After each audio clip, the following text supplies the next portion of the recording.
The morning it happened, Bennett Crowe had grease under his fingernails and a cold cup of coffee sitting on the hood of a '69 Camaro he'd been nursing back to life for 3 weeks. He wasn't thinking about much. That was the thing about the garage. It had a way of emptying a man's head. You focused on what was in front of you, the torque spec, the gasket seal, the way a valve sounded when it finally seated right, and everything else just fell away. The grief, the paperwork, the school forms he still hadn't signed, the casseroles from neighbors he still hadn't returned the dishes from. All of it fell away the moment he stepped through that metal door. His daughter was in the back office doing homework. He could hear her chair scraping against the floor every few minutes. The way she did when she was stuck on a problem, rocking it back onto 2 legs until he told her not to. He didn't tell her today. He just listened to the chair scrape and thought about valve clearances. That was when the car pulled up. Not a car he recognized. A white Mercedes SUV, the kind that had never once seen a dirt road, parking in the gravel lot outside like it was being photographed. The door opened, and a woman got out wearing clothes that had no business being within 20 feet of a working garage. She looked at the shop sign. She looked at her phone. She looked at the shop sign again. Then she walked in. "Is there someone here who works on European cars?" she asked. Bennett straightened up from under the hood. He was 41 years old. His hair had started going gray at the temples the year his wife died, and he had absolutely no patience for people who walked into a garage and asked if anyone there knew how to work on cars. "Depends on the car," he said. She told him. He almost laughed. "That's not a car," he said. "That's a project." She blinked at him. She had dark eyes, the kind that went a shade deeper when she was irritated, and she was clearly already irritated. "I was told this was the best shop in Harlan County." "It's the only shop in Harlan County." "Then I suppose you're my only option." She said it the way people said things when they were used to having options. Bennett had grown up around money. Not his money, other people's money. The kind that floated through engineering conferences and board presentations, and then went home to houses with heated driveways. He knew how it sounded, like the world was a list of choices that hadn't disappointed them yet. He wiped his hands on a shop rag. "What's wrong with it?" She hesitated. "I don't know exactly." "What does it do?" "It hesitates when I accelerate. Sometimes. And there's a sound, a sort of..." She made a vague gesture with her hand that was meant to approximate a mechanical noise and communicated almost nothing useful. Bennett looked at her for a moment. Then he looked past her at the Mercedes in the parking lot, which was in fact a 2019 AMG GLE 63. Not a simple car, not a cheap car, not a car that hesitated for no reason. "Pull it around to Bay 2, he said. "I'll take a look." Her name, he found out, was Vivienne Holloway. He found this out not because she introduced herself, but because his daughter came out of the back office, 20 minutes later, saw the woman sitting in the waiting area reading something on her phone, and immediately said, "Are you the lady from the Holloway Foundation?" "I did a report on you." The woman looked up. Something shifted in her expression, not quite a smile, but the beginning of one. "You did?" "For social studies. About local businesses that do environmental stuff." His daughter was 9 years old and had her mother's complete inability to be intimidated by anyone. "You donated the wetlands preserve over on Route 9. "I did," the woman said. "What did your report say?" "I got an A-. I lost points because I spelled philanthropist wrong." "That's a hard word to spell." "I know. I practiced for like a week after." Her name was June, Bennett's daughter. She had her mother's dark eyes and her mother's way of walking into a room like she already belonged in it, and sometimes Bennett looked at her and had to take a breath before he could look away. He finished the initial inspection and came back inside. "Fuel injector," he said. "One of them is partially blocked. That's your hesitation. The sound is a heat shield that's worked itself loose. Probably road vibration over time, nothing structural." He paused. "The transmission fluid also needs to be flushed. It hasn't been done in a while." Vivienne Holloway looked up from her phone. "How long to fix it?" 2 days. "Maybe 3 if the injector's worse than it looks and I need to order a second one." She frowned slightly. "I have somewhere to be on Thursday." "Then you should have brought it in on Monday." She was quiet for a moment. He could tell she wasn't used to being spoken to this way. Not rudely. He wasn't being rude. Just straight. The way you had to be in a shop when someone's timeline was their problem and not yours. She seemed to be deciding something. "All right," she said finally. "Do it. I'll need a number to reach you when I know more. She gave him a card. It had the foundation's name on it and her direct line and the kind of clean minimalist design that costs more than most business cards are worth. He put it on the clipboard and went back to work. She came back the next afternoon. He hadn't called her yet. He was still waiting on the injector confirmation, and she didn't pretend she'd come for a reason. She just came in and sat in the waiting area again, and when June got out of school and turned up at the shop the way she always did, the two of them started talking about something Bennett couldn't quite follow from under the hood. He came up for air around 4 o'clock, and they were sitting side by side with June's homework spread between them on the waiting room table. "She's helping me with fractions," June announced. "I see that," Bennett said. "Vivienne says fractions are just division in disguise." "Vivienne's right." He caught the woman's eye over June's head. Something flickered there, not quite discomfort, more like surprise, as if she hadn't expected him to validate what she'd said. "The injector's confirmed," he said. "I can have the car done by Wednesday evening." "That works," she said. "Earlier than I thought." "Good." She started gathering her things, then stopped. "She's very bright, your daughter."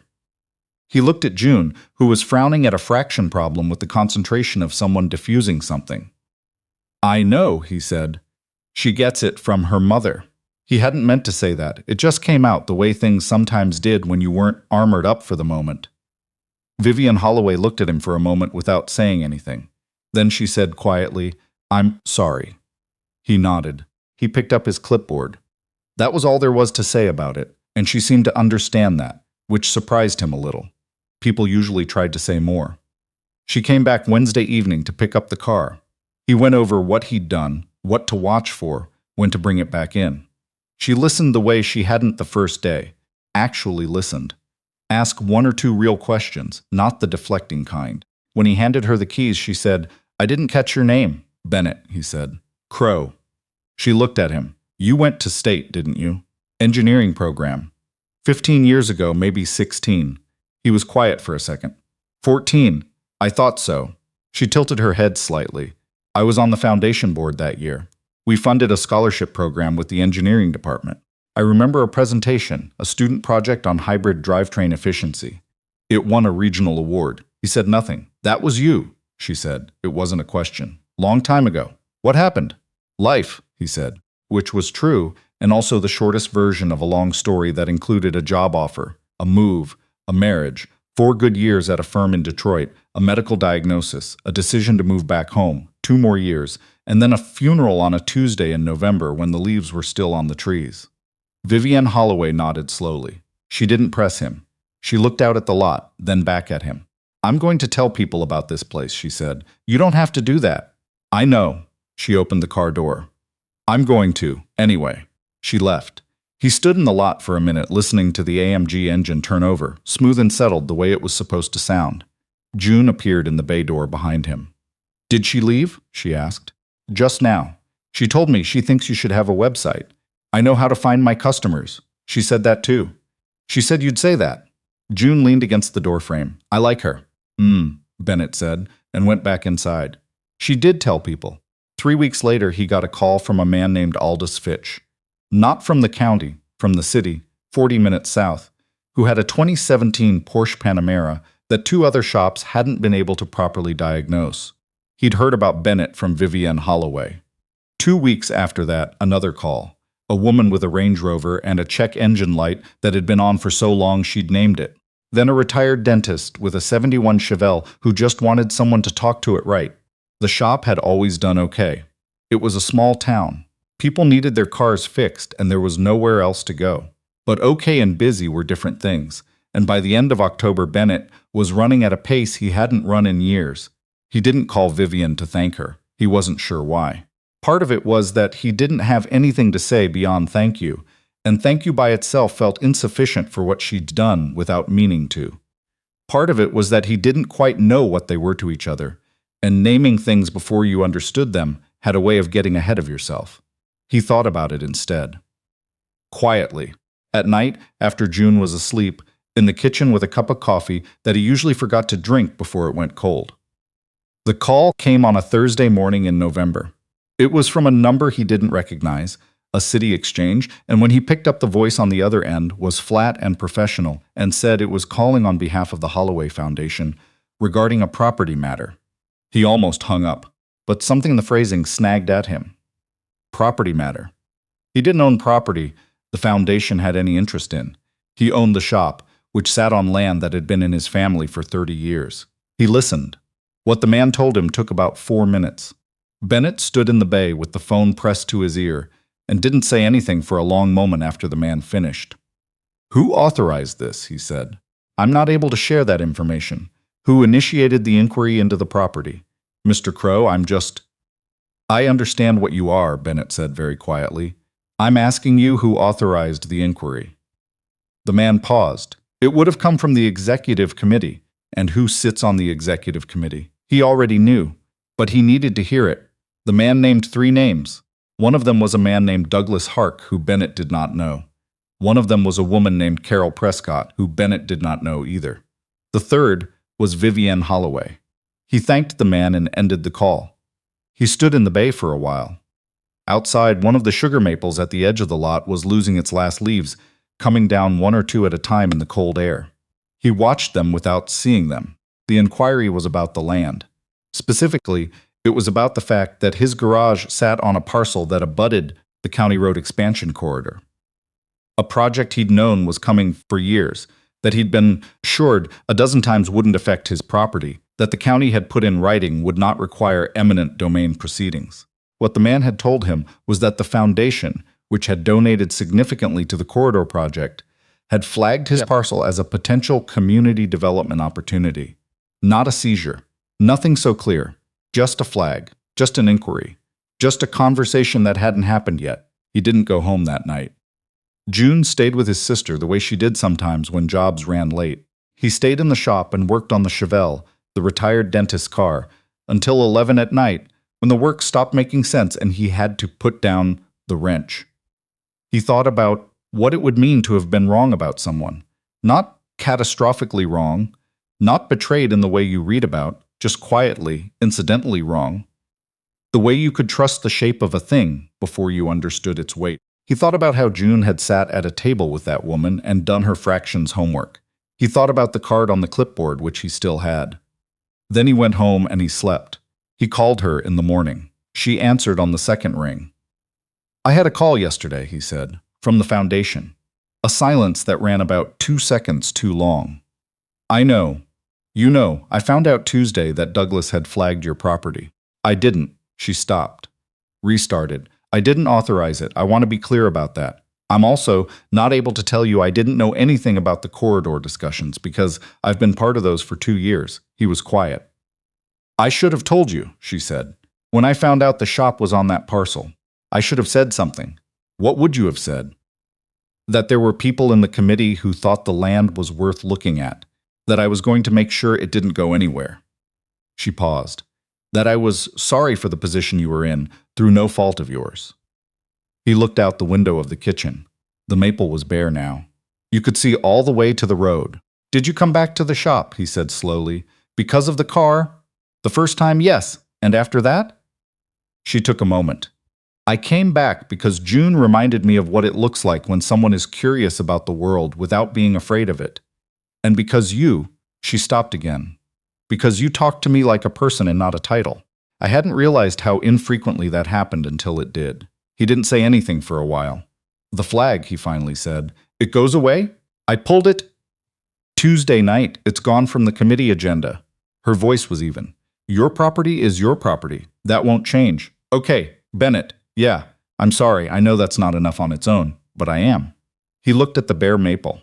He thought about the way June had spelled Philanthropist wrong and practiced it for a week. He thought about valve clearances and about how some things were only fixable if you were honest about what was actually broken. "I know," he said. He didn't say it was fine, because it wasn't fine yet. He didn't say he understood, because understanding and forgiving were different speeds, and he wasn't going to confuse them. But he also didn't say goodbye, and he didn't hang up, and she was quiet on the other end in a way that felt like she was waiting, not pushing, and that made a difference. "I've got an Audi coming in at 9, he said. "Timing chain. It's going to be a long day." "Okay," she said. If June has more homework problems, he stopped. Started again. She does better when she can talk through the logic with someone. I'm not always good at explaining the why of it, just the what. A pause. I can be good at the why. Yeah, he said. I figured. He ended the call. He rinsed his coffee cup. He got in the truck and drove to the shop, and the morning came in gray and cold through the bay doors the way it always did, and he put on his gloves and opened the Audi's hood and got to work. December came. The Chevelle got finished on a Saturday. The retired dentist, a man named Ed, who told the same 3 stories every time he came in and laughed the loudest at his own punchlines, shook Bennett's hand for a long time, and then stood in the lot and listened to the engine run. You know what that sounds like? Ed said. Like it's supposed to, Bennett said. Ed laughed. Exactly like it's supposed to. June was watching from the bay door.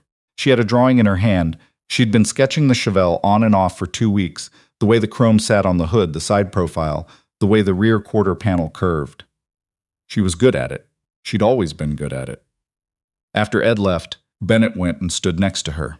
You should give that to him, he said, looking at the drawing. It's not done. Doesn't have to be done to be real. She looked at the drawing, then up at him. Are you being philosophic?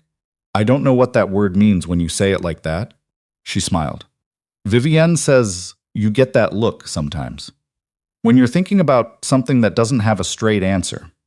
He looked at her. She texts me sometimes, June said, with careful nonchalance, just to check how the homework's going. He had not known this. He filed it away. She coming to the Christmas thing at the school? June asked.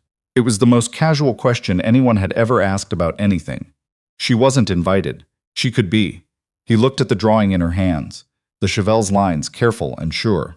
His daughter, 9 years old, holding the world like she was pretty sure it was going to work out. Yeah, he said, she could be. He went back inside. He picked up his phone. He stood in the middle of the bay for a moment in the gray December light, surrounded by the smell of oil and metal and old rubber, the same garage he'd walked into after the funeral, because it was the only place that made sense to be, the only place where what you put in came back out as something fixed. He found her name. He typed, June tells me she's been sending you her homework. I should have known. She inherits everything from her mother, including asking for help without telling me she's asking for help. He hit send. He set the phone down and went back to work. 3 minutes later, it buzzed. He didn't pick it up for another 10. When he did, it said, she got a 94 on the last fractions test. I'm very proud of both of us. He read it twice. Then he set the phone back on the workbench, and he did something he hadn't done in a long time, something that came up through him the way warmth comes back into a cold room, slowly, from the edges in. He smiled.